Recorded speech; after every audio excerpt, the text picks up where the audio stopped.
बिस्मिल्लाहिर्रहमानिर्रहीम। अस्सलाम वालेकुम दोस्तों, उम्मीद करता हूँ कि सब दोस्त खैरियत से होंगे। दोस्तों मैं आज आपको वैगरा गोली की मुकम्मल तफसील इस वीडियो के अंदर बताऊँगा। आपने इस वीडियो को बिल्कुल स्किप नहीं करना, एंड तक लाजमी देखना है। मैं आपको बताऊँगा कि ये गोली क्या है, ये कैसे इस्तेमाल करनी चाहिए। अगर आप इसको गलत तरीके से इस्तेमाल कर रहे हो तो ये गोली आपको नुकसान पहुँचा सकती है। इसको कैसे इस्तेमाल करना चाहिए ताकि आपको नुकसान ना पहुँचाए, वो तमाम चीज़ें मैं आपको इस वीडियो के अंदर बताऊँगा। नए आने वाले दोस्तों से गुजारिश है कि मेरे चैनल को लाजमी सब्सक्राइब कर लें, साथ बेल आइकन भी दबा दें ताकि इस चैनल पर अपलोड होने वाली तमाम वीडियोस की नोटिफिकेशन आप तक बर वक्त पहुँचती रहें। तो आपको इस गोली को किस चीज़ के साथ लेना चाहिए, खाना खाने से पहले लेना चाहिए या बाद में लेना चाहिए ताकि इसका रिज़ल्ट जो है ना वो अच्छा है, और कौन से दोस्त इस गोली को इस्तेमाल बिल्कुल ना करें, उनको ज़्यादा नुकसान पहुँचा सकती है, और किन सूरतों में आप इस गोली को इस्तेमाल बिल्कुल ना करें, ये तमाम चीज़ें हम इस वीडियो के अंदर क्लियर करेंगे। अगर हम इसके फार्मूलेशन की बात करें तो इसके अंदर सिल्डेनाफिल पाया जाता है, जो कि आपको 50 mg और 100 mg के अंदर मिल सकता है। कुछ लोग इस गोली को ब्लू पाइल्स के नाम से भी जानते हैं। इसका कलर जो है ना ब्लू कलर होता है, इसीलिए इसको ब्लू पाइल्स भी कहा जाता है। अगर हम इसके इस्तेमालात की बात करें तो ये गोली मर्दाना टाइमिंग को बढ़ाने के लिए इस्तेमाल की जाती है। इस गोली को वो लोग इस्तेमाल कर सकते हैं जिनकी टाइमिंग बिल्कुल नहीं होती या ना होने के बराबर होती है। इस गोली को लेने के बाद आपकी टाइमिंग में कम से कम 30 से 35 या 40 मिनट तक का इजाफा हो जाता है। कुछ लोगों के अंदर 1 घंटे तक का भी इजाफा हो जाता है।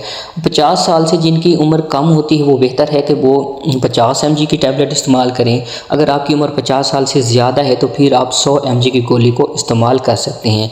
इस गोली को किस चीज़ के साथ इस्तेमाल करना चाहिए, आप इसको पानी के साथ या दूध के साथ भी इस्तेमाल कर सकते हैं।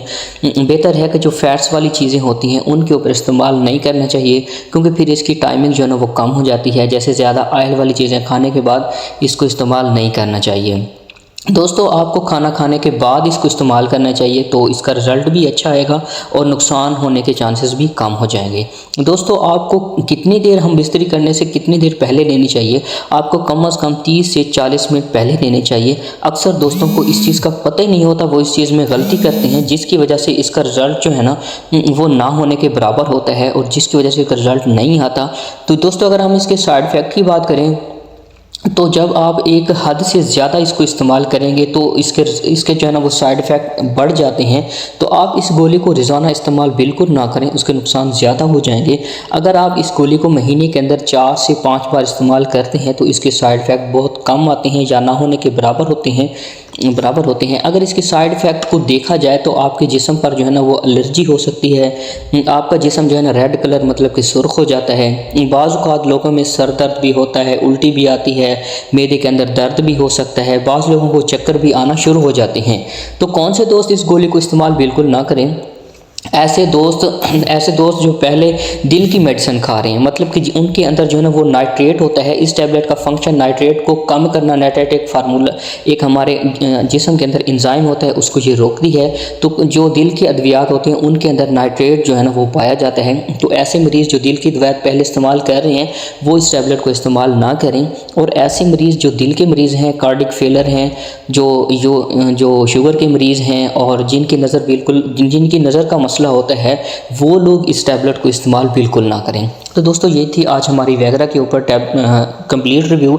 तो उम्मीद करता हूँ कि मेरी वीडियो आपको पसंद आई होगी। तो फिर से गुजारिश करता हूँ कि मेरे चैनल को लाजमी सब्सक्राइब कर लेना।